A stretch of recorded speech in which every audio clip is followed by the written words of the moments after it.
Hello বন্ধুরা, আপনারা সবাই কেমন আছেন? ব্রাইট ফিউচার চ্যানেলের পক্ষ থেকে আপনাকে স্বাগত। আজকে আমরা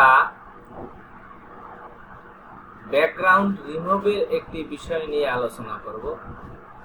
আমরা ফটোশপ দিয়ে যখন ব্যাকগ্রাউন্ড রিমুভ করতে যাই, দেখা যায় অনেক সময় সঠিকভাবে ব্যাকগ্রাউন্ড রিমুভ করা যায় না, কিছু কিছু সমস্যা থেকে যায় এবং অনেক সময়ের প্রয়োজন হয়। আমরা এমন একটি সফটওয়্যারের মাধ্যমে আজকে ব্যাকগ্রাউন্ড রিমুভ করতে যাচ্ছি, যেখানে এক ক্লিকেই নিখুঁতভাবে আপনার ব্যাকগ্রাউন্ড রিমুভ হয়ে যাবে। এটিও ফটোশপেরই একটি পার্ট, অর্থাৎ অ্যাডোবি।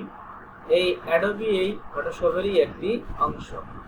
তাহলে আমরা অ্যাডোবি দিয়ে কিভাবে ব্যাকগ্রাউন্ড রিমুভ করা যায় আমরা আজকে দেখব। তাহলে চলুন আমরা আজকে দেখি। বন্ধুরা, আপনাদের যদি আমাদের চ্যানেলটি ভালো লাগে তাহলে আমাদের চ্যানেলটি সাবস্ক্রাইব করুন, লাইক, কমেন্ট, শেয়ার করুন এবং যাতে আমরা পরবর্তী ভিডিও দিতে আরো বেশি উৎসাহ পেয়ে থাকি।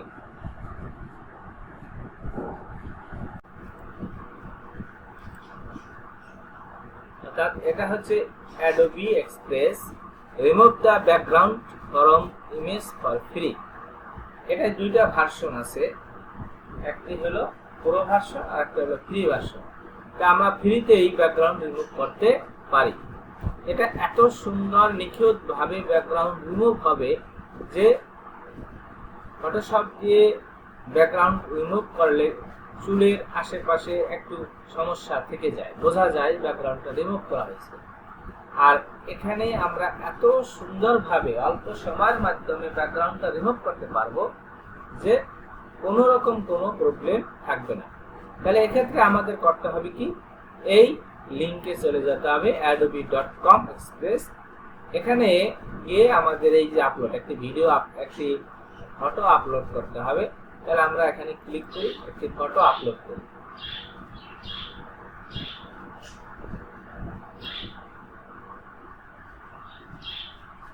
এখানে এই ব্রাউজার অন ইউর ড্রাইভ এখান থেকে নিতে হবে।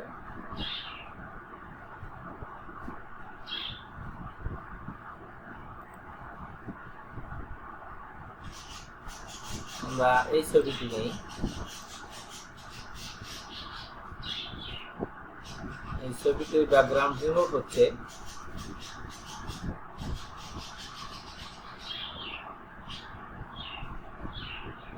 শেষ। অর্থাৎ দেখেন বন্ধুরা, কত সহজে নিখুঁতভাবে এই চুলের আশেপাশে কোনো জায়গায় কোনো প্রবলেম নাই, একদম নিখুঁতভাবে এই ব্যাকগ্রাউন্ড রিমুভ হয়ে গেছে। তাহলে আমরা কি করব, আমাদের এই ছবিটি আমরা ডাউনলোড করব।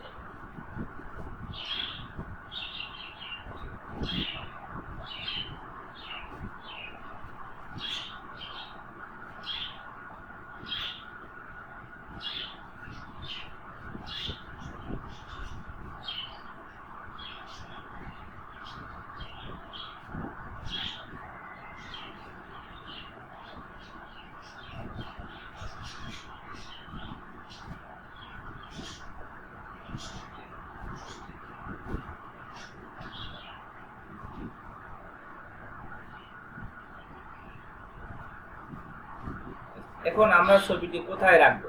ইচ্ছা করলে আমরা এখানে ডেস্কটপে রাখতে পারি অথবা আমাদের চয়েস মতো যে কোনো ফাইলে আমরা রাখতে পারি। কাজের সুবিধার্থে এখন আমরা আপনাদের দেখানোর জন্য আমি ছবিটি ডেস্কটপে রাখি। প্রজেক্ট লেখা আছে, পিএনজি, জেপিজি, আমরা যে কোনো একটা কিছু রাখতে পারি। অল ফাইলে এখানে আমরা 777 দিয়ে আমি ফাইলটি সেট করি। সেট। তাহলে আমাদের ছবিটি ব্যাকগ্রাউন্ড রিমুভ হয়ে গেল এবং এটি ডেস্কটপে গিয়ে সেভ হলো। তাহলে আমরা দেখি,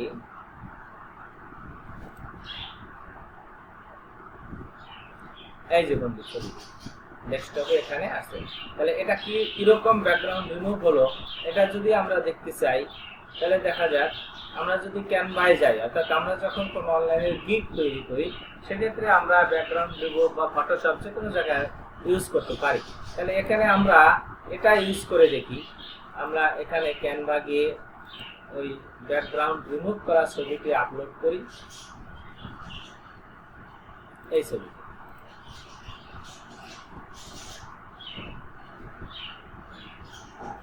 এই, তাহলে দেখেন এই যে ছবিটি আমরা যেটাই রাখি, যেভাবে রাখি, শুধু ছবি ছাড়া এখানে আমাদের আর কিছুই দেখাচ্ছে না।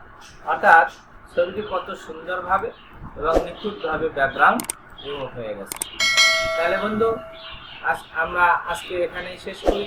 এরপরে আবার এই অ্যাডোবি দিয়েই কিভাবে ব্যাকগ্রাউন্ড আমার নেক্সট ক্লাসে এই যে ছবিটি এটাকে আবার আমরা কিভাবে কাস্টমাইজ করতে পারি, কিভাবে ছবিটি বিভিন্নভাবে ডিজাইন করতে পারি, এরকম আরেকটি ভিডিও দেব, অর্থাৎ অ্যাডোবি 2।